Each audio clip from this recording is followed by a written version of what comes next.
അപ്പൊ നമ്മള് അറിയാം, നമുക്ക് ജനറൽ നോളേജ് കഴിഞ്ഞു, അതുപോലെ തന്നെ എന്തും കഴിഞ്ഞു, മാത്സും കഴിഞ്ഞു. ഇനി നമ്മൾ ഇംഗ്ലീഷിലേക്ക് കടക്കുകയാണ്. 70 ചോദ്യങ്ങൾ കഴിഞ്ഞു. 71ാമത്തെ ചോദ്യം ഇംഗ്ലീഷിൽ നിന്നാണ്. ഇനി 20 ചോദ്യം ഇംഗ്ലീഷിൽ നിന്നുണ്ട്. അത് കഴിഞ്ഞാൽ മലയാളം കൂടി കഴിഞ്ഞാൽ ഈ ഭാഗം കഴിഞ്ഞു. പിന്നെ നമ്മൾ പ്രിലിമിനറി എക്സാം ഒന്ന് സോൾവ് ചെയ്യും. അത് കഴിഞ്ഞതിന് ശേഷം വീണ്ടും 2017 ഒരു LDC നമ്മൾ സോൾവ് ചെയ്യും. എന്തുകൊണ്ട് 2017 തന്നെ തുടക്കം കുറിക്കുന്നു? പലപ്പോഴും 2017 ക്വസ്റ്റ്യൻ പേപ്പറിലാണ് നമുക്കറിയാം മലയാളവും ഇംഗ്ലീഷും ഉള്ളത്. അതുകൊണ്ടാണ് നമ്മളത് 2017 ക്വസ്റ്റ്യൻ പേപ്പർ എടുക്കുന്നത്. ഇവിടെ shut the door dash is A അല്ലെങ്കിൽ എ ഡാഷ് സെന്റൻസ് എന്നാണ് പറയുന്നത്. ചെയ്തു നോക്കുക, വീഡിയോ പോസ് ചെയ്ത് ചെയ്തു നോക്കുക. എക്സ്ക്ലമേറ്ററി ആണോ, അസർട്ടീവ് ആണോ, ഇമ്പരേറ്റീവ് ആണോ, ഇന്ററോഗേറ്റീവ് ആണോ എന്നാണ് ചോദ്യം. അപ്പോ ഇത് ഏതാണ് സെന്റൻസ്? ഈ സെന്റൻസ് എന്ന് പറയുന്നത് ഇമ്പരേറ്റീവ് ആണ്. എന്താണ് ഇമ്പരേറ്റീവ് ആവാനുള്ള കാരണം നോക്കാം. ഇംഗ്ലീഷിൽ 4 ടൈപ്പ് സെന്റൻസ് ആണുള്ളത്. ഒന്ന് സ്റ്റേറ്റ്മെന്റ്, അതിനെ അസർട്ടീവ് അഥവാ ഡിക്ലറേറ്റീവ് സെന്റൻസ് എന്ന് പറയും. മറ്റത് കമാൻഡ് അല്ലെങ്കിൽ ഓർഡർ, റിക്വസ്റ്റ് അല്ലെങ്കിൽ സജഷൻ, ഇതിനെ ഇമ്പരേറ്റീവ് സെന്റൻസ് എന്ന് പറയും. ക്വസ്റ്റ്യൻസ്, അതിനെയാണ് സിംപ്ലി ഇന്ററോഗേറ്റീവ് എന്ന് പറയുന്നത്. അതുപോലെ തന്നെ എക്സ്ക്ലമേറ്ററി ആയിട്ടുള്ള സെന്റൻസുകളെ, എക്സ്ക്ലമേഷൻ ഉള്ളതിനെ എക്സ്ക്ലമേറ്ററി സെന്റൻസ് എന്നും പറയും. ഇപ്പൊ സാധാരണ ഹി സ്റ്റോപ്പ്ഡ് എന്ന് നോക്കുക, ഇന നോക്കിയാൽ നിങ്ങൾക്കറിയാം അതൊരു സാധാരണ സെന്റൻസ് ആണ്, ഒരു സ്റ്റേറ്റ്മെന്റ് ആണ്. അതിലൊരു ഫുൾ സ്റ്റോപ്പ് എപ്പോഴും ഉണ്ടാവും. സ്റ്റേറ്റ്മെന്റിൽ ഒരു ഫുൾ സ്റ്റോപ്പ് ഉണ്ടായിരിക്കും, പീരിയഡ് എന്നാണ് ഇതിന് പറയുക. ഒരു ഫുൾ സ്റ്റോപ്പ് ഉണ്ടായിരിക്കും. ഹി സ്റ്റോപ്പ്ഡ്, അവിടെ ഒരു ഫുൾ സ്റ്റോപ്പ് ഉണ്ട്, കണ്ടോ? ഈ ഫുൾ സ്റ്റോപ്പാണ്, സ്റ്റോപ്പുള്ള ഫുൾ സ്റ്റോപ്പിനല്ല ഞാൻ പറയുന്നത്. ക്വസ്റ്റ്യൻസ് ആണെങ്കിൽ ക്വസ്റ്റ്യൻസിനെ തിരിച്ചറിയാൻ എളുപ്പമാണ്. ഒരു ക്വസ്റ്റ്യൻ മാർക്ക് ഉണ്ട്, അതിനെയാണ് ഇന്ററോഗേറ്റീവ് സെന്റൻസ് എന്ന് പറയുന്നത്. ക്വസ്റ്റ്യൻസിനെയാണ് ഇന്ററോഗേറ്റീവ് സെന്റൻസ് എന്ന് പറയുന്നത്. വെൻ ഡിഡ് ഹി സ്റ്റോപ്പ്, കണ്ടോ? ഒരു ക്വസ്റ്റ്യൻ മാർക്ക് ഉണ്ടായിരിക്കും. അപ്പൊ ക്വസ്റ്റ്യൻസിന് പറയുന്ന പേരാണ് ഇന്ററോഗേറ്റീവ് സെന്റൻസ് എന്ന് പറയുന്നത്. അതൊരു ക്വസ്റ്റ്യൻ ആസ്ക് ചെയ്യാണ് ചെയ്യുക, അതൊരു ക്വസ്റ്റ്യൻ മാർക്കിൽ എൻഡ് ചെയ്യും. എന്നാൽ എക്സ്ക്ലമേറ്ററി സെന്റൻസ് എന്ന് പറഞ്ഞു കഴിഞ്ഞാൽ അത് ഇമോഷൻസിനെ എക്സ്പ്രസ് ചെയ്യും. ഇപ്പൊ സാധാരണയായിട്ട് നിങ്ങളുടെ സുഹൃത്തുക്കളുടെ നല്ലൊരു വാർത്ത അറിഞ്ഞാൽ നിങ്ങൾ എന്ത് ചെയ്യും? നിങ്ങൾ ഇതിനകത്ത് ഒരു ഇമോജി അയക്കും, അല്ലെ? ഹൗ ഹി സ്റ്റോപ്പ്ഡ്, ഇവിടെ അത്ഭുതം കൂടുതലുണ്ട്. ഓഹ്. അപ്പോ ഇമോഷൻസ് എക്സ്പ്രസ് ചെയ്യുന്നതിനെയാണ് എക്സ്ക്ലമേറ്ററി സെന്റൻസ് പറയുന്നത്. അവിടെ ഒരു എക്സ്ക്ലമേറ്ററി മാർക്ക് ഉണ്ടാവും. എന്നാൽ എക്സ്ക്ലമേറ്ററി മാർക്ക് ഉള്ളത് മുഴുവൻ എക്സ്ക്ലമേറ്ററി സെന്റൻസ് ആയിക്കോളുന്നില്ല. കാരണം കമാൻഡിലും എക്സ്ക്ലമേറ്ററി മാർക്ക് ഉണ്ടാവും. ചിലപ്പോൾ കമാൻഡ് അവസാനിക്ക് ഒരു ഫുൾ സ്റ്റോപ്പ് ആണ്ടായിരിക്കും, അല്ലെങ്കിൽ എക്സ്ക്ലമേറ്ററി മാർക്ക് കൊണ്ടായിരിക്കും. പക്ഷെ ഇത് ഒരു വെർബ് വെച്ചിട്ടാണ് തുടങ്ങുക. സ്റ്റോപ്പ് ഒരു വെർബ് വെച്ചിട്ടാണ് തുടങ്ങിയത്. നേരത്തെ വാക്ക് നിങ്ങൾക്ക് അറിയാം, ഇമ്പരേറ്റീവ് സെന്റൻസ് ആണ്. ഷട്ട് ദ ഡോർ, കണ്ടോ? ഷട്ട് എന്ന് പറയുന്ന വെർബ് വെച്ചിട്ടാണ് തുടങ്ങിയത്. അപ്പോ ഇംഗ്ലീഷിൽ 4 സെന്റൻസുകൾ. സ്റ്റേറ്റ്മെന്റ്, സ്റ്റേറ്റ്മെന്റിൽ ഒരു ഫുൾ സ്റ്റോപ്പിലാണ് അവസാനിക്കുക. ഒരു സ്റ്റേറ്റ്മെന്റ് തന്നെയാണ്, അതിനെയാണ് അസർട്ടീവ് അഥവാ ഡിക്ലറേറ്റീവ് സെന്റൻസ് എന്ന് പറയുന്നത്. ഓർഡർ, റിക്വസ്റ്റ്, കമാൻഡ്, സജഷൻ തുടങ്ങിയത് കമാൻഡ് ഇമ്പരേറ്റീവ് സെന്റൻസ് എന്നാണ് അറിയപ്പെടുന്നത്. അത് ഫുൾ സ്റ്റോപ്പിൽ അവസാനിക്കും, ചിലപ്പോൾ എക്സ്ക്ലമേറ്ററി മാർക്ക് ആയിരിക്കാം. അതൊരു വെർബ് വെച്ച് തുടങ്ങും. മറ്റത് ക്വസ്റ്റ്യൻസ് ആണ്. ക്വസ്റ്റ്യൻസിന് പറയുന്ന പേരാണ് interrogative sentence. Asks A question, അതൊരു ക്വസ്റ്റ്യൻ മാർക്കിൽ അവസാനിക്കും. വെൻ ഡിഡ് ഹി സ്റ്റോപ്പ് ഒരു ക്വസ്റ്റ്യൻ മാർക്കിലാണ് അവസാനിച്ചിട്ടുള്ളത്. അടുത്തത് എക്സ്ക്ലമേറ്ററി സെന്റൻസ് ആണ്. എക്സ്ക്ലമേറ്ററി മാർക്കിലാണ് അവസാനിക്കുക. ഇമോഷൻസിനെ എക്സ്പ്രസ് ചെയ്യുന്നു. ഹൗ ഹി സ്റ്റോപ്പ്ഡ് എന്ന് പറയുന്ന രീതിയിൽ ഇമോഷൻസിനെ എക്സ്പ്രസ് ചെയ്യും. The doctor prescribed an ointment. The patient dash it according to instruction. A administered, B advised, C applied, D instructed. Video pause ചെയ്ത് ചെയ്തു നോക്കൂ. അതിനുശേഷം വീഡിയോ സ്റ്റാർട്ട് ചെയ്ത് ഉത്തരത്തിലേക്ക് വന്നോളൂ. ഇവിടെ കറക്റ്റ് ആൻസർ അപ്ലൈഡ് എന്നാണ്. അപ്ലൈഡ് എന്ന് പറഞ്ഞാൽ പുരട്ടി എന്നും അർത്ഥമുണ്ട്. ഇപ്പൊ ദ പേഷ്യന്റ് അപ്ലൈഡ് എന്ന് പറഞ്ഞാൽ പുരട്ടി എന്ന അർത്ഥമുണ്ട്. The patient applied it according to instruction. ഓയിൽമെന്റ് പുരട്ടി എന്നുള്ളതിന് അപ്ലൈഡ് എന്ന് പറഞ്ഞാൽ മതി. Arjun's father's eldest brother is his favorite dash. Arjun's father's eldest brother is his favourite dash. 4 ഓപ്ഷനാണ് തന്നിട്ടുള്ളത്. അങ്കിൾ എന്ന് തന്നിട്ടുണ്ട്, പാരന്റ് എന്ന് തന്നിട്ടുണ്ട്, കസിൻ ഓണ്ട്. ഇതേപോലെ വീഡിയോ പോസ് ചെയ്യുക, ആൻസർ ചെയ്യുക, എന്നിട്ട് ഉത്തരത്തിലേക്ക് വരാം. നമുക്ക് ഉത്തരം നോക്കാം. അങ്കിൾ എന്നാണ് വരുന്നത് ഉത്തരം. എളുപ്പല്ലേ? ഫാദറിന്റെ ബ്രദറിനെ ഫാദറിന്റെ ആണെങ്കിലും മദറിന്റെ ആണെങ്കിലും ബ്രദറിനെ ഇംഗ്ലീഷിൽ പറയുക, ഫാദറിന്റെയും മദറിന്റെയും ബ്രദറിനെ ഇംഗ്ലീഷിൽ പറയുക അങ്കിൾ എന്നാണ്. ഫാദർ ആണെങ്കിലും മദർ ആണെങ്കിലും ബ്രദറിനെ പറയുക അങ്കിൾ എന്നാണ്. നമ്മുടെ ഫാദറിനും മദറിനും പൊതുവായി പറയുന്ന പേരാണ് പാരന്റ്. മക്കള് സൺ ഡോട്ടർ എന്ന് പറയുന്ന രീതിയിൽ നമ്മുടെ മക്കളെ പറയുന്ന പേരാണ് ചൈൽഡ്. ഹസ്ബൻഡും വൈഫിനെയും പൊതുവായി പറയുന്ന പേര് ഹസ്ബൻഡ് ആൻഡ് വൈഫ്, ഹസ്ബൻഡിനെയും വൈഫിനെയും പറയുന്ന പേരാണ് സ്പൗസ്. ബ്രദറും സിസ്റ്ററിനും പറയാ സിബ്ലിംഗ് എന്നാണ്. നമ്മുടെ സഹോദരി സഹോദരന്മാരെ നമ്മൾ പറയാ, ഒരേ അച്ഛനും അമ്മയ്ക്കും ഉണ്ടായ മക്കളെ നമ്മൾ പറയാ സിബ്ലിംഗ് എന്നാണ്. ഗ്രാൻഡ് ഫാദറും ഗ്രാൻഡ് മദറും നിങ്ങൾക്കറിയാം ഗ്രാൻഡ് പാരന്റ്സ് എന്നാണ് അറിയപ്പെടുന്നത്. അതുപോലെ തന്നെ ഗ്രാൻഡ് സണ്ണും ഗ്രാൻഡ് ഡോട്ടറും ഗ്രാൻഡ് ചൈൽഡ് ആണ്. പാരന്റ് സിബ്ലിംഗ് നമ്മുടെ അച്ഛനമ്മമാരുടെ സഹോദരന്മാരും, അത് ആണാണെങ്കിൽ മെയിലാണെങ്കിൽ നമ്മൾ അങ്കിൾ എന്നും ഫീമെയിൽ ആണെങ്കിൽ ഓണ്ട് എന്നും പറയും. അങ്കിൾ എന്ന് പറഞ്ഞാൽ അമ്മാമൻ, ഓണ്ട് എന്ന് പറഞ്ഞാൽ അമ്മായി. നമ്മുടെ സഹോദരന്മാരുടെ കുട്ടികളെ അല്ലെങ്കിൽ സഹോദരിമാരുടെ കുട്ടികളെയാണ് നമ്മൾ പറയുന്നത് നെഫ്യൂ. ആണാണെങ്കിൽ നെഫ്യൂ മരുമകൻ, പെണ്ണാണെങ്കിൽ നീസ്. നമ്മുടെ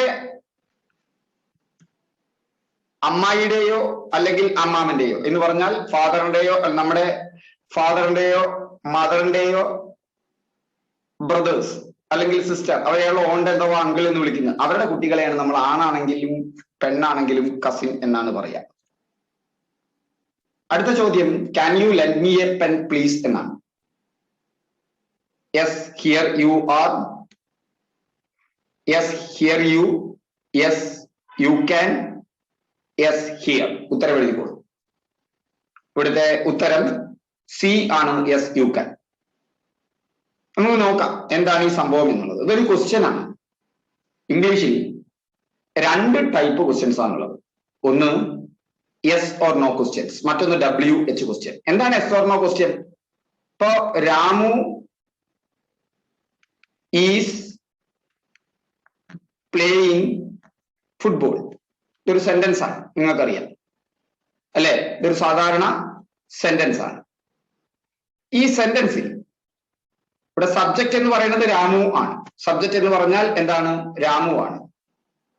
നമുക്ക് ഈ സെന്റൻസിനെ ക്വസ്റ്റ്യൻ ആക്കി മാറ്റാൻ നിങ്ങൾ ഇവിടെ ഹെൽപ്പിംഗ് വെർബ് കണ്ടല്ലോ. ഈ ഹെൽപ്പിംഗ് വെർബിനെ പിടിച്ച് ആദ്യം ഇട്ടാൽ മതി. അപ്പൊ ഈസ്, അത് കഴിഞ്ഞിട്ട് ഈ സെന്റൻസ് എടുത്ത് എഴുതുക. ഈസ് രാമു പ്ലേയിങ് ഫുട്ബോൾ, ഇങ്ങനെയാണ് വരിക.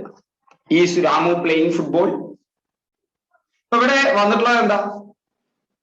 ഇവിടെ നമ്മൾ ഒന്നും ചെയ്തില്ല, ഹെൽപ്പിംഗ് വെർബ്. ഈസ് പ്ലേയിങ് എന്നുള്ളതിൽ പ്ലേയിങ് മെയിൻ വെർബും ഈസ് ഹെൽപ്പിംഗ് വെർബ് അഥവാ ഓക്സിലറി വെർബുമാണ്. അതിനെ പിടിച്ച് മുന്നിൽ കിട്ടും, സബ്ജക്റ്റിന്റെ മുന്നിൽ കിട്ടും. രാമു ആണ് ഇവിടുത്തെ സബ്ജക്റ്റ്. അപ്പൊ നമുക്കൊരു എസ് ഓർ നോ ക്വസ്റ്റ്യൻ കിട്ടി.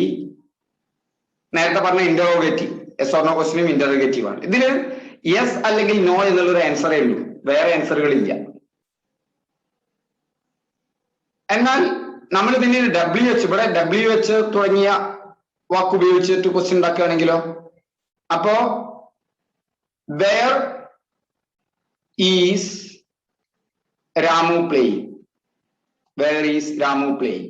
അവിടെയും നോക്കൂ, അവിടെയും സബ്ജക്റ്റിന് മുൻപെയാണ് ഹെൽപ്പിംഗ് വെർബ് വന്നിട്ടുള്ളത്. മെയിൻ വെർബ് സബ്ജക്റ്റിന് ശേഷമാണ് വന്നിട്ടുള്ളത്. ഒരു WH വേർഡും ചേർത്തു, അപ്പൊ അതൊരു ക്വസ്റ്റ്യൻ ആയി. ഇതിന് യെസോ നോയോ അല്ല ആൻസർ, അതിലൊരു സ്ഥലം ഉണ്ടായിരിക്കും, ആ സ്ഥലമാണ് ആൻസർ. അതിനാണ് WH ക്വസ്റ്റ്യൻ, WH വേർഡ് വെച്ച് തുടങ്ങുന്നത്. അപ്പൊ 2 ടൈപ്പ് ക്വസ്റ്റ്യൻ ഉണ്ട്, എസ് ഓർ നോ ക്വസ്റ്റ്യൻ ഉണ്ട്, WH ക്വസ്റ്റ്യൻ ഉണ്ട്. അതിൽ എസ് ഓർ നോ ക്വസ്റ്റ്യനിൽ നിന്ന് ബന്ധപ്പെട്ടതായിരുന്നു ഈ ചോദ്യം. എസ് ഓർ നോ ക്വസ്റ്റ്യനിൽ ഞാൻ നേരത്തെ പറഞ്ഞ പോലെ ഒന്നില്ലെങ്കിൽ യെസ് എന്നുള്ള ഒരു ആൻസർ, അതല്ലെങ്കിൽ നോ എന്നുള്ള ഒരു ആൻസർ, ഇതിലേതെങ്കിലും മതി. Do you like vanilla ice cream, ഒന്നില്ലെങ്കിൽ യെസ് അല്ലെങ്കിൽ no. Have you ever seen a ghost, പ്രേതത്തെ കണ്ടിട്ടുണ്ടോ ഇതിനു മുമ്പ് എവിടെയെങ്കിലും എപ്പോഴെങ്കിലും? ഒന്നില്ലെങ്കിൽ ഉണ്ട് അല്ലെങ്കിൽ നോ, യെസ് ഓർ നോ. ഈ യെസ് ഓർ നോ ക്വസ്റ്റ്യനിൽ ഒരിക്കലും വെൻ, വാട്ട്, വെയർ അല്ലെങ്കിൽ ഹൗ തുടങ്ങിയ WH വേർഡുകൾ ഉണ്ടാവില്ല. WH വേർഡുകൾ ഉണ്ടായിരിക്കില്ല. അങ്ങനെ തുടങ്ങുന്നതാണ് WH ക്വസ്റ്റ്യൻസ് എന്ന് പറയുന്നത്. യെസ് ഓർ നോ ക്വസ്റ്റ്യനിൽ അപ്പോ ഹെൽപ്പിംഗ് വെർബ് ഉണ്ടാവും. ഞാൻ നേരത്തെ പറഞ്ഞു. ഏതൊക്കെയാണ് ഈ helping verb? Am, is, are, was, were, have, had, do, does, did, can, will, should തുടങ്ങിയ മോഡൽ വെർബ്സ് ഇനിയുണ്ട്. ഈ മോഡൽ വെർബ്സ് വെച്ചിട്ടാണ് നമ്മൾ ഒരു സെന്റൻസ് യെസ് ഓർ നോ ക്വസ്റ്റ്യനിൽ തുടങ്ങുക. നോക്കൂ, ഇപ്പൊ ഇവിടെ യെസ് ഓർ നോ ക്വസ്റ്റ്യൻ ആണ്. ഇവിടെ നോക്കൂ, ആർ ഹെൽപ്പിംഗ് വെർബ് വെച്ചിട്ടാണ് തുടങ്ങിയത്, ഹാസ് ഹെൽപ്പിംഗ് വെർബ് വെച്ചിട്ടാണ് തുടങ്ങിയത്, ഡസ് ഹെൽപ്പിംഗ് വെർബ് വെച്ചിട്ടാണ് തുടങ്ങിയത്. നേരത്തെ ഞാൻ പറഞ്ഞതുപോലെ സാധാരണ സെന്റൻസിൽ ഹി, ഈസ്, രാമു എന്ന് പറയുന്നിടത്ത് നമ്മള് ഈസ് മുന്നിക്ക് വരും. അത് ക്വസ്റ്റ്യനിൽ മുഴുവൻ ഹെൽപ്പിംഗ് വെർബ് മുന്നിക്ക് വരും. Is, he, Ramu. അത് രാമു തന്നെയാണോ? അവിടെ ഈസ് ആണ്. അപ്പോ are you coming to the show? You are coming to the show എന്നാണ് സെന്റൻസ് അല്ലെ. You are coming to the show. ഇതിനെയാണ് യെസ് ഓർ നോ ക്വസ്റ്റ്യൻ ആക്കി മാറ്റിയത്. You are coming to the show. ഇവിടെ ആരുടെ മുന്നിലേക്ക് വന്നു? യുവിന്റെ മുന്നിലേക്ക് വന്നു. Are you coming to the show? Has she been to Montreal? അവിടെ ഹാസ് വെച്ചിട്ടാണ് തുടങ്ങിയത്. Does this colour look good to me? അപ്പോ യെസ് ഓർ നോ ക്വസ്റ്റ്യന്റെ കൺസ്ട്രക്ഷൻ എന്ന് പറയുന്നത് ആദ്യം ഹെൽപ്പിംഗ് വെർബ് വരുന്നു, അത് കഴിഞ്ഞിട്ടാണ് സബ്ജക്റ്റ് വരുന്നത്. സബ്ജക്റ്റ് അത് കഴിഞ്ഞിട്ടാണ് വരുന്നത്. അത് കഴിഞ്ഞാൽ മെയിൻ വെർബ് ഉണ്ടായിരിക്കും. ഇപ്പൊ കമ്മിങ്, ബീങ്, ലുക്ക് തുടങ്ങിയിട്ടുള്ള എന്തുണ്ടായിരിക്കും? മെയിൻ വെർബ് ഉണ്ടായിരിക്കും. ഇപ്പൊ helping verb, subject, main verb. സാധാരണ സെന്റൻസിൽ സബ്ജക്റ്റ് കഴിഞ്ഞിട്ടാണ് ഹെൽപ്പിംഗ് വെർബ് വരിക. യെസ് ഓർ നോ ക്വസ്റ്റ്യനിലും WH ക്വസ്റ്റ്യനിലും സബ്ജക്റ്റിന് മുമ്പേ ഹെൽപ്പിംഗ് വെർബ് വരും. ഈ യെസ് ഓർ നോ ക്വസ്റ്റ്യൻസിന് ആൻസർ ചെയ്യുമ്പോൾ നമ്മൾ ഫുള്ള് ക്വസ്റ്റ്യൻസ് റിപ്പീറ്റ് ചെയ്യണ്ട. അതിന് പകരം നമ്മൾ എന്ത് ചെയ്താൽ മതി? അപ്രോപ്രിയേറ്റ് ഓക്സിലറി വെർബ് ഉപയോഗിച്ചാൽ മതി. ഇത് ആ ക്വസ്റ്റ്യനിൽ ഉണ്ടായിരിക്കുകയും ചെയ്യും. അപ്പൊ അതിന്റെ സ്ട്രക്ചർ എങ്ങനെയാ? എസ് ആണെങ്കിൽ എസ് പറയുക, നോ ആണെങ്കിൽ നോ പറയുക, അതിനുശേഷം സബ്ജക്റ്റ്, അത് കഴിഞ്ഞിട്ട് ആ ചോദ്യത്തിൽ ഉണ്ടായിരിക്കും അത് യു ഓ ആ ഓക്സിലറിയോ മോഡലോ ഇവിടെ കൊടുക്കുക. അപ്പൊ ഇവിടെ നോക്കൂ, ഇവിടെ can you lend me a pen please. നിങ്ങൾ എസ്സോ നോയോ ആണ് പറയേണ്ടത്. അത് ഇവിടെ കറക്റ്റാ, എല്ലായിടത്തും എസ്സും അങ്ങനെ തന്നെയാണ്. അത് കഴിഞ്ഞാൽ സബ്ജക്റ്റ് പറയണം. ഇവിടെ സബ്ജക്റ്റ് യു ആണ്, എല്ലായിടത്തും യു ഉണ്ട്, അപ്പൊ അതുമാണ്. പക്ഷെ ഇവിടെ ഇല്ല. അപ്പൊ അവിടെ പോയി യെസ് ഹിയർ എന്നുള്ളടത്ത് പോയി. ഇനി അത് കഴിഞ്ഞാൽ ഞാൻ പറഞ്ഞു ആൻസറിൽ സബ്ജക്റ്റിന് ശേഷമാണ് ഹെൽപ്പിംഗ് വെർബ് വരേണ്ടത്. ആ ഹെൽപ്പിംഗ് വെർബ് ചോദ്യത്തിൽ പ്രസന്റ് ആയിട്ടുണ്ടാവും അധിക പക്ഷവും. ഇവിടെ ക്യാൻ ആണ്, അതുകൊണ്ട് യെസ് യു ക്യാൻ ആണ് കറക്റ്റ് ആൻസർ. അപ്പൊ ഇതാണ് അതിന്റെ രീതി.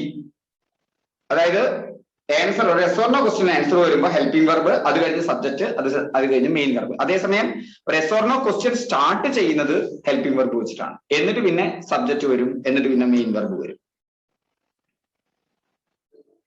അപ്പോ നമ്മൾ എസ് ഓർ നോ ക്വസ്റ്റ്യൻ എങ്ങനെ ആൻസർ ചെയ്യാന്നാണ് നമ്മൾ പറയുന്നത്. Does Gopal live with you?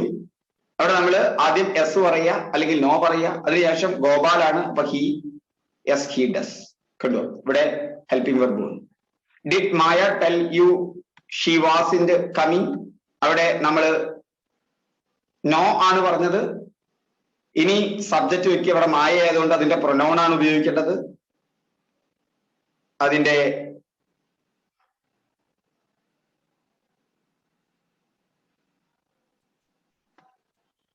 Pronoun ആണ് ഉപയോഗിക്കേണ്ടത്. Did Maya tell you she was in coming? അപ്പൊ മായയുടെ പ്രൊനൗൺ ഷീ. അത് കഴിഞ്ഞ ശേഷം ഡിഡിന് ഒപ്പം നോട്ട് ചേർത്തു. ഡിഡ് നോട്ട് എന്ന് എഴുതാറില്ല, അതിന്റെ കോൺട്രാക്ട് ഫോം ആണ് എഴുതാറ്. ഡിഡ് നോട്ടിന്റെ കോൺട്രാക്ട് ഫോം ഡിഡിന്റെ ആണ്. Are you A language teacher? Yes എന്ന് പറഞ്ഞു. അതിനുശേഷം നമ്മൾ എന്ത് ചെയ്യുന്നു? എന്നോടാണ് ചോദിച്ചത്, അപ്പോ ഞാൻ ഐ എന്നാണ് മറുപടി പറയേണ്ടത്. ഐ സബ്ജക്റ്റ് വന്നു. അതിനുശേഷം അതിന്റെ ഒപ്പം ആറ് പറ്റില്ല, ആം എന്ന് കൊടുത്തു. Should I take her advice? No കൊടുത്തു. അതിനുശേഷം ആരെ കൊണ്ടുവന്നു? സബ്ജക്റ്റ്. ഇവിടെ should I take her advice, അപ്പൊ നമ്മൾ അങ്ങോട്ടാ മറുപടി പറയേണ്ടത്. അപ്പൊ യു അല്ലെ, അവിടെ യു എന്ന് വിളിച്ചു. പിന്നെ ഷുഡിന്റെ ഒപ്പം നോട്ട് ചേർത്ത് ഷുഡിന്റെ ഒപ്പം നോട്ട് ചേർക്കുമ്പോൾ ഷുഡിന്റെ ആണ്. അതുപോലെ ഷാളിന്റെ ഒപ്പം നോട്ട് ചേർത്താൽ ശ്രദ്ധിക്കുക ഷാൻഡ് ആണ്. ഷാളിന്റെ ഒപ്പം നോട്ട് ചേർക്കുമ്പോൾ ഷാൻഡ് ആണ്. വില്ലിന്റെ ഒപ്പം നോട്ട് ചേർക്കുമ്പോൾ വോണ്ട് ആണ്. വില്ലിന്റെ ഒപ്പം നോട്ട് ചേർക്കുമ്പോൾ വോണ്ട് ആണ്. നെഗറ്റീവ് ആൻസേഴ്സിലും നമ്മൾ ഓക്സിലറി വെർബ് അഥവാ നോട്ട് ചേർക്കും. യൂഷ്വലി നമ്മൾ കോൺട്രാക്റ്റഡ് ഫോം ആണ് ഉപയോഗിക്കുക എന്ന് നമ്മൾ പറഞ്ഞു. Will you help me? I won't. Has he return the car? He hasn't. Do you live Chicago? No I don't. അടുത്തത് the speaker drew attention of the audience dash the burning issue. പ്രിപ്പോസിഷനിലാണ്. Preposition പഠിക്കാനുള്ള ഏറ്റവും എളുപ്പ വഴി നിങ്ങൾ 8, 9, 10 ക്ലാസ്സിലെ പാഠപുസ്തകങ്ങൾ വായിക്കുന്നതാണ്. സമഗ്ര ടെക്സ്റ്റ് ബുക്ക് നടിച്ചു കൊടുത്താൽ ഏത് ടെക്സ്റ്റ് ബുക്കും നിങ്ങൾക്ക് കിട്ടും. 10ാം ക്ലാസ്സിലെ സമഗ്ര ടെക്സ്റ്റ് ബുക്ക് അതിന്റെ PDF എടുക്കുക, വായിക്കാൻ തുടങ്ങും. വായനയിലാണ് നമ്മൾ പ്രിപ്പോസിഷൻ അറിയാതെ വരണം. ഗ്രാമർ റൂൾസ് ഒക്കെ ചിലർക്ക് നിങ്ങൾക്ക് ഗുണം ചെയ്യും. എങ്കിൽ പോലും ഒരു വായനയും കൂടി ഉണ്ടാവുന്നത് നല്ലതാണെന്നാണ് എന്റെ അഭിപ്രായം. ക്വസ്റ്റ്യൻ പേപ്പർ ചെയ്യാനായിട്ട് ഏറ്റവും പ്രഥമം. അത് കഴിഞ്ഞ സൗകര്യം ഉണ്ടെങ്കിലാണ് ഇതൊക്കെ ചെയ്യേണ്ടത്. But the speaker drew the attention of the audience. അത് അറിയാതെ തന്നെ നമ്മുടെ വായനയിൽ വരും എന്ത്? ടു എന്ന് വരും. To the burning issue. To എന്നുള്ള പ്രപ്പോസിഷൻ എവിടെയൊക്കെ വരുന്നുണ്ട് നോക്കാം. പല വെർബുകളുടെ ഒപ്പവും ടു വരും. ഇപ്പൊ അഫോർഡ് കഴിഞ്ഞാൽ ടു ആണ് വരിക. Afford to travel. ഹോപ്പ് കഴിഞ്ഞാൽ ടു ആണ് വരിക. Hope to see. അതുപോലെ തന്നെ be used, get used, listen. I listen to him. I look forward to. Object കഴിഞ്ഞാൽ ടു വരും. I reply to his letter. I responded to him. ഇങ്ങനെയുള്ള വെർബുകളുടെ ഒപ്പം, അതായത് afford, hope, be used, get used, listen, look forward, object, reply, respond, ഇതിന്റെ ഒക്കെ ഒപ്പം to ആണ് വരിക. പഠിക്കാം. നിങ്ങൾ ഇങ്ങനെ വായിച്ചും കൊണ്ടിരിക്കുക. അതുപോലെ തന്നെ ഇടയ്ക്കിടയ്ക്ക് ഓർത്തും കൊണ്ടിരിക്കുക. Peter arranged. അറേഞ്ച്ഡിന് ശേഷം ടു ആണ് വരിക്കുന്നുണ്ട്. Peter arranged to meet the Chinese client next Monday. My friend John promised me to give up smoking. കണ്ടോ? promised to give up. promised ശേഷം to ആണ് വരുന്നത്. അതുപോലെ തന്നെ സാധാരണ വരുന്നൊരു സംശയമാണ് അപ്പോളജൈസ് ടു ആണോ അപ്പോളജൈസ് ഫോർ ആണോ? നിങ്ങൾ ആരോടെങ്കിലും മാപ്പ് ചോദിക്കുകയാണെങ്കിൽ നിങ്ങൾ ആരോടെങ്കിലും എന്താ പറയാ നിങ്ങൾ മാപ്പ് പറഞ്ഞു, അല്ലെങ്കിൽ അവരോട് തെറ്റുപറ്റിയതിനെ കുറിച്ച് പറഞ്ഞു, സോറിട്ടാ എന്ന് പറഞ്ഞു എന്ന് പറഞ്ഞു കഴിഞ്ഞാൽ നിങ്ങൾ ആരോടെങ്കിലും പറയുമ്പോൾ അപ്പോളജൈസ് ടു ആണ്. എന്തിനെങ്കിലും വേണ്ടിയിട്ടാണ്, നിങ്ങൾ വൈകിയതിന് വേണ്ടിയിട്ടാണെങ്കിൽ ഇപ്പൊ ഫോർ ആണ് പറയാം. ഇപ്പൊ he apologised for being late. വൈകിയതിന് ഒരു കാരണം ഇപ്പൊ ഫോർ ആണ് പറഞ്ഞത്. എന്തിനു വേണ്ടിയിട്ടാണ് അപ്പോളജൈസ് ചെയ്തത്? ലേറ്റ് ആയതുകൊണ്ട്. ആരോടാണ് അപ്പോളജൈസ് ചെയ്തത്? അപ്പൊ ടു ആണ്. Apologise to someone. ആരോടെങ്കിലും അപ്പോളജൈസ് ചെയ്യുമ്പോ ടു. അതേസമയം അത് എന്തിന്റെ കാരണത്താലാണെന്ന് പറഞ്ഞു കഴിഞ്ഞാൽ ഫോർ. അപ്പോ you apologize to someone. You apologize for doing something. We apologize to passengers. ഇവിടെ someone ആണ്. ഓക്കെ. മറ്റേതോ doing something ആണ്. ലേറ്റ് ആയിരുന്നു. for the delay. കണ്ടോ? We apologize to passengers for the delay എന്നാണ് വരിക. മാരി, മാരീഡ് ടു എന്നാണോ മാരീഡ് വിത്ത് ആണെന്നാണോ പറയേണ്ടത്? അതോ ഒരു പ്രിപ്പോസിഷനും വേണ്ടേ? ഐ മാരി ഉഷ എന്നാണോ? ഐ മാരീഡ് ടു ഉഷ എന്നാണോ? ഐ മാരീഡ് വിത്ത് ഉഷ എന്നാണോ? സാധാരണയായി ഐ മാരീഡ് വിത്ത് ഉഷ എന്ന് പറയില്ല. സാധാരണയായിട്ട് പറയില്ല. തെറ്റാണ്. I married with 2 children's. എന്റെ കല്യാണത്തിന്റെ ഇപ്പോഴത്തെ സ്റ്റാറ്റസ് ആണ്. കല്യാണം കഴിഞ്ഞ് എനിക്ക് 2 കുട്ടികളായി എന്നർത്ഥം. I married with 2 childrens. അപ്പൊ we don't say marry to or marry with. We say marry someone. സാധാരണയായിട്ട് നമ്മൾക്ക് മാരി ടു എന്നും പറയണ്ട, മാരി വിത്ത് എന്നും പറയണ്ട, നമ്മൾ മാരി എന്ന് പറഞ്ഞാൽ മതി. He married Kavya last year. He marry Vanitha. അതായത് ആക്റ്റീവ് വോയിസിലാണ്. എന്നാൽ അത് പാസീവ് വോയിസിലാകുമ്പോ ഇപ്പൊ Peter is going to marry Radhika. ആരാണ് കല്യാണം കഴിക്കാൻ പോണത്?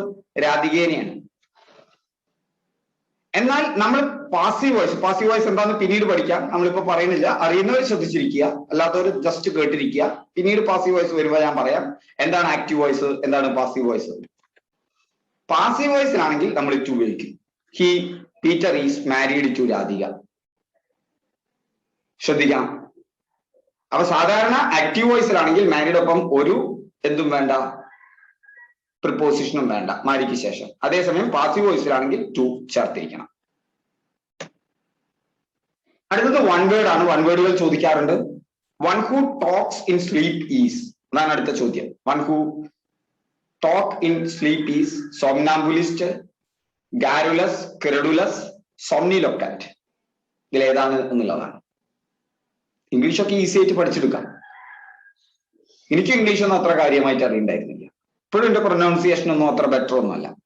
പക്ഷെ ഗ്രാമർ നമ്മുടെ കയ്യിലായി കിട്ടിയിരിക്കും. എങ്ങനെയാ പഠിക്കുക? ഇംഗ്ലീഷ് ഗ്രാമർ നമുക്ക് എങ്ങനെയാണ് ഡെവലപ്പ് ചെയ്യാം?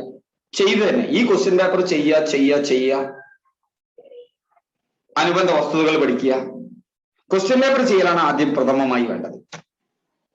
അപ്പൊ ഇവിടെ എങ്ങനെയാണ് നമുക്ക് റൂട്ട് വേർഡുകൾ പഠിച്ചാൽ പല വാചകത്തിന്റെയും അർത്ഥം നമുക്ക് കിട്ടും. ലോക്ക്, LOQU എന്ന് കണ്ടാൽ അതിനർത്ഥം ടോക്ക് എന്നാണ്. ഇംഗ്ലീഷ് അങ്ങനെയാണ് ഡെവലപ്പ് ചെയ്തിട്ടുള്ളത്. പല ലാറ്റിൻ വാക്കുകളിൽ നിന്നാണ് ഡെവലപ്പ് ചെയ്തിട്ടുള്ളത്.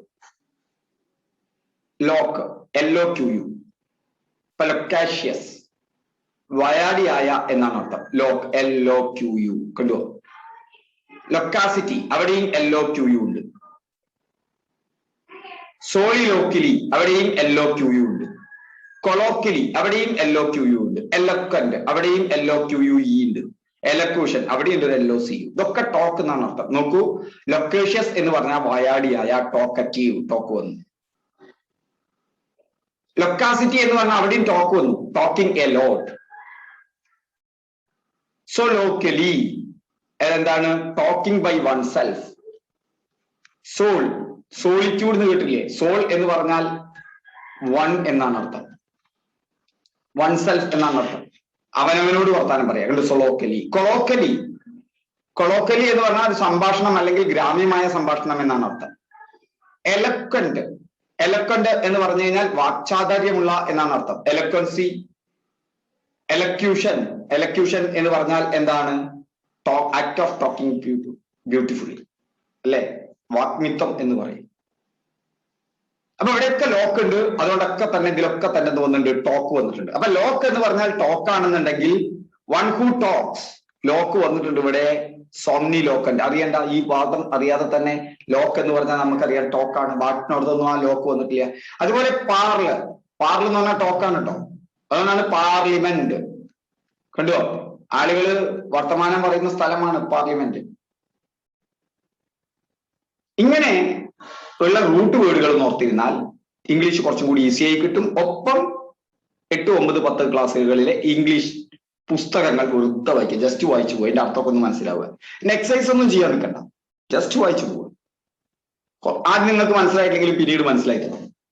ഞാൻ പറഞ്ഞു സമഗ്രയിൽ കയറിയ സമഗ്ര ടെക്സ്റ്റ് ബുക്ക് നടിച്ചാൽ ഇതിന്റെയൊക്കെ ടെക്സ്റ്റ് ബുക്കുകൾ നമുക്ക് കിട്ടും. ഇംഗ്ലീഷ് ടെക്സ്റ്റ് ബുക്കുകൾ കിട്ടും. അല്ലാതെ നിങ്ങൾ പത്രം തേടി പിടിച്ച് വായിക്കണം എന്നൊന്നും ഞാൻ പറയുന്നില്ല. കാരണം അവിടുന്ന് കുറേ വാക്കുകൾ കിട്ടും, കുറെ കാര്യങ്ങൾ കിട്ടും. പത്രം വായിക്കുന്നത് നല്ലതാണ്. ഇംഗ്ലീഷ് പത്രങ്ങൾ വായിക്കുക. ഒക്കെ വായിക്കുമ്പോൾ നമുക്ക് ഈ പ്രിപ്പോസിഷൻസ് ഇതുപോലത്തെ വാക്കുകളുമായിട്ടൊക്കെ ബന്ധം കിട്ടും. ഇനി അതിനുവേണ്ടി ബുദ്ധിമുട്ടണ്ട. നിങ്ങൾ ഈ ഒരുപാട് ക്വസ്റ്റ്യൻ പേപ്പറും ഈ ക്ലാസ്സുകളും കണ്ടു കഴിഞ്ഞാൽ നിങ്ങളുടെ ഇംഗ്ലീഷ് കുറെയൊക്കെ ബെറ്റർ ആവും. ഓക്കെ, ഞാൻ പറഞ്ഞത് തുടക്കക്കാർക്ക് മാത്രമാണ്. ഈ ഒറ്റ ഒന്നുകൊണ്ട് നിങ്ങൾക്ക് എന്തുണ്ടാവില്ല, ഇത് നിങ്ങളുടെ പഠനത്തിനൊന്ന് ട്രിഗർ ചെയ്യാം. എല്ലാ ദിവസവും രാവിലെ 7 മണിക്ക് ഈ യൂട്യൂബ് ചാനൽ കാണുക. നമ്മുടെ പഠനം ട്രിഗർ ചെയ്തുകൊണ്ടിരിക്കും. ക്വസ്റ്റ്യൻ പേപ്പറിന്റെ പാറ്റേൺ നിങ്ങൾക്ക് മനസ്സിലാവും. എന്തെല്ലാമാണ് ചോദിക്കുന്നത് എന്ന് മനസ്സിലാവും. നിങ്ങളുടെ പഠനത്തിന് ഒരു ദിശാബോധം നൽകാൻ ഈ 7 മണിയുടെ ക്ലാസ്സുകൾ കൊണ്ട് നിങ്ങൾക്ക് സാധിക്കും. അപ്പൊ അടുത്തത് സോംനാംബുലന്റ് നോക്കാം. സോംനാംബുലന്റ് എന്ന് പറഞ്ഞ വാക്ക് എന്താണ്? Walking or having the habit of walking by sleep. അതായത് മറ്റത് നമുക്ക് എന്തായിരുന്നു? ഉറക്കത്തിൽ സംസാരിക്കുന്നതിനെയാണ് സോംനി ലോക്കന്റ് എന്ന് പറഞ്ഞത്. കണ്ടോ? ലോക്ക്. ഈ സോംന ഇത് ഉറക്കവുമായി ബന്ധപ്പെട്ടതാ. സോംന വരുമ്പോ ഉറക്കവുമായി ബന്ധപ്പെട്ടതാണ്. ഉറക്കത്തിൽ വർത്താനം പറയുന്നതാണ് സോംന, ഉറക്കവുമായി ബന്ധപ്പെട്ടത്. ലോക്ക് എന്ത്? ടോക്ക്, ഉറക്കത്തിൽ വർത്താനം പറയാം. ഇനി സോംനാംബുലിസ്റ്റ്, ആംബുൽ എന്നുള്ള വാക്കിന്റെ അർത്ഥം ടു മൂവ് ഓർ വാക്കാണ്. അപ്പൊ സോംനാംബുലിസ്റ്റ് എന്താണ്? ഉറക്കത്തിൽ നടക്കുന്നതാണ്. നിദ്രാടകൻ, സ്വപ്നാടകൻ. ആംബുലൻസ് മീൻസ് എന്താണ്? ആംബുലൻസ് എന്ന് പറഞ്ഞു കഴിഞ്ഞാൽ a vehicle used for carrying sick or hurt people to hospital. Ambulance എന്ന് പറഞ്ഞാൽ മൂവിയാണ്. ഗാരുലസ് എന്നൊരു വാക്ക് അവിടെ തന്നിട്ടുണ്ട്. അതും എക്സസീവ്ലി ടോക്റ്റീവ് ആണ്, ധാരാളം സംസാരിക്കുന്ന ആളാണ്. ക്രെഡുലസ് അതല്ല. ക്രെഡുലസ് എന്ന് പറഞ്ഞാൽ കണ്ണു മറച്ച് വിശ്വസിപ്പിക്കുന്ന, ക്രെഡിബിലിറ്റി വിശ്വാസവുമായി ബന്ധപ്പെട്ടതാണല്ലോ. ക്രെഡുലസ് എന്ന് പറഞ്ഞാൽ having or showing too great a readiness to believe things എന്നുള്ളതാണ്.